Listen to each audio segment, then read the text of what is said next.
What do we want? We want peace, we want peace.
It's crazy wild over here. Stay in the Way of Control is being re-released on Red Ink Records in Germany. And that's a subsidiary of Sony, I believe, because our old record label.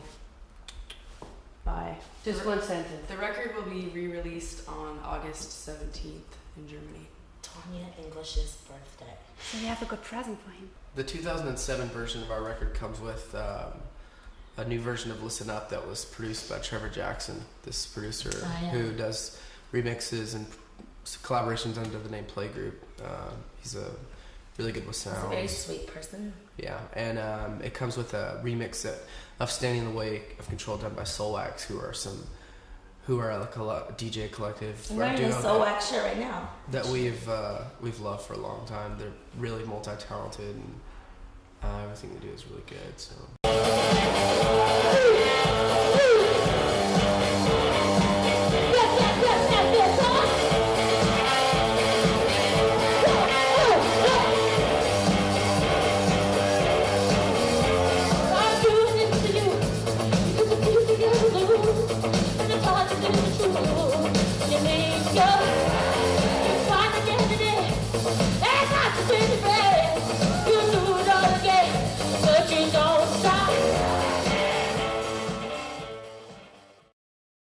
I think it's good to like churn people's stomachs a little bit, because I don't think people are used to seeing like fat people on the covers of magazines naked and it may be taken seriously.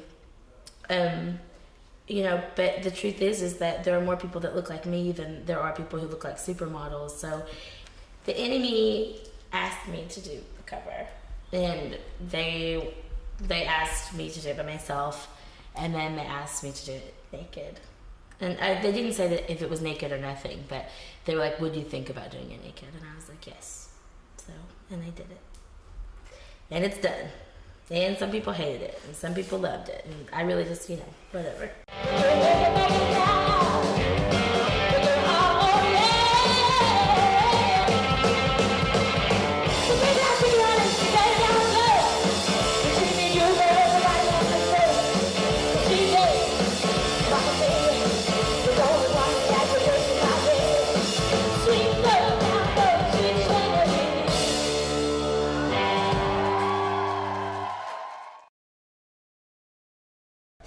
We re-released the record. That was one of the biggest points in the UK. That things went crazy, and then it was after the Soulwax remix. Yeah, the Soulwax remix. Yeah, absolutely. And Skins, and then there was the Enemy Coolest. Yeah, the Enemy Coolest, and the whole Kate Moss thing. Yeah, and all that stuff. A series of events. Yeah, a series of. I feel like Backyard, the label there, I think really worked it. They worked it. So they did a good job. So they're still working it. Yeah.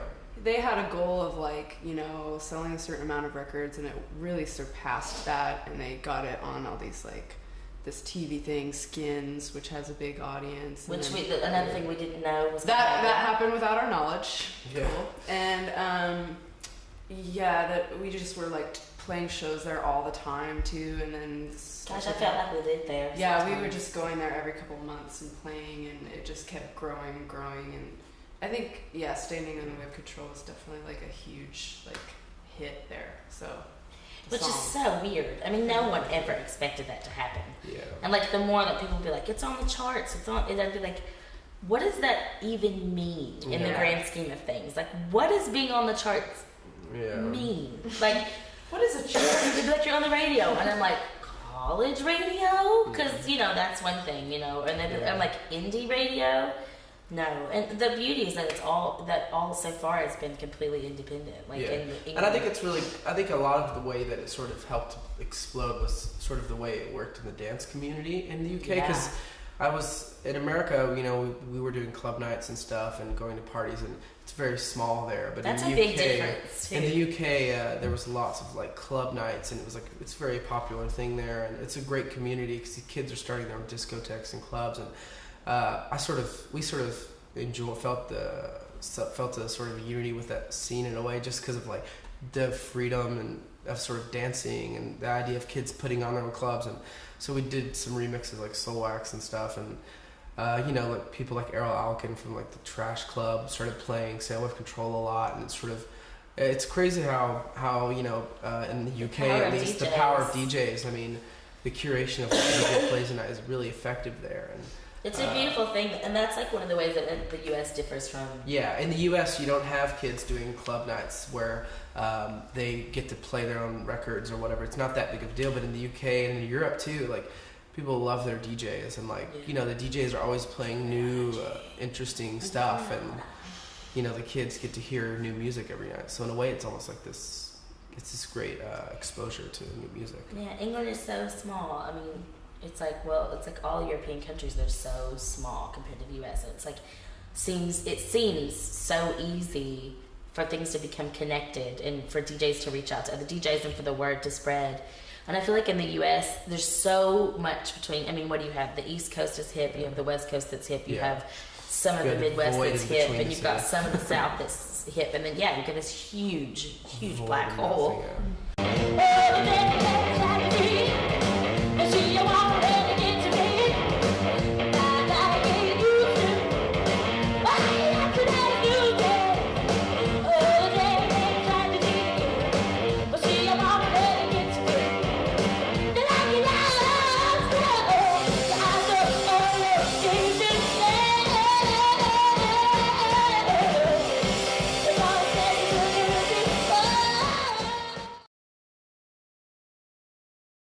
It's really strange. It's like we come from a scene where it's not a thing. I mean, like everybody's doing it together. Everybody's doing it together. You're just making music, and there's a lot of people looking at you, being like, "Man, it must be harsh being in a band with two chicks." You know, there's like stuff like that, but I never think about it when it's just us. It's not always even gingers aren't even thought about. Yeah.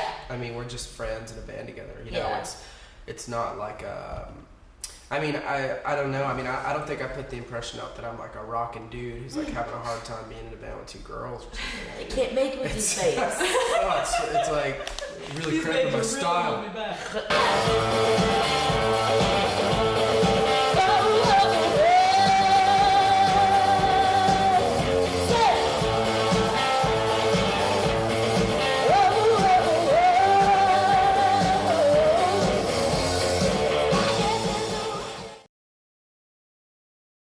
You know, when you're in a band, I mean, people say it's really whatever, but it is a relationship. It is a relationship. We see, I mean, you're in a van all day long, sitting next to each other. I see them more than I see the person I'm dating. Yeah. If you can't make each other laugh, and if you can't, you know, keep some sort of positiveness going, then the band is not going to last, you know. If you've been in love, clap your hands.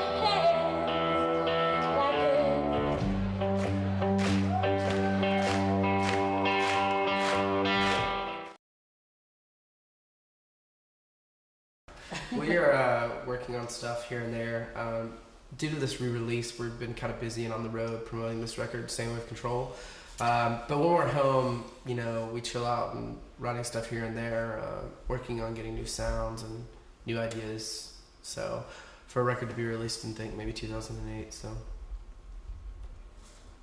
That's not the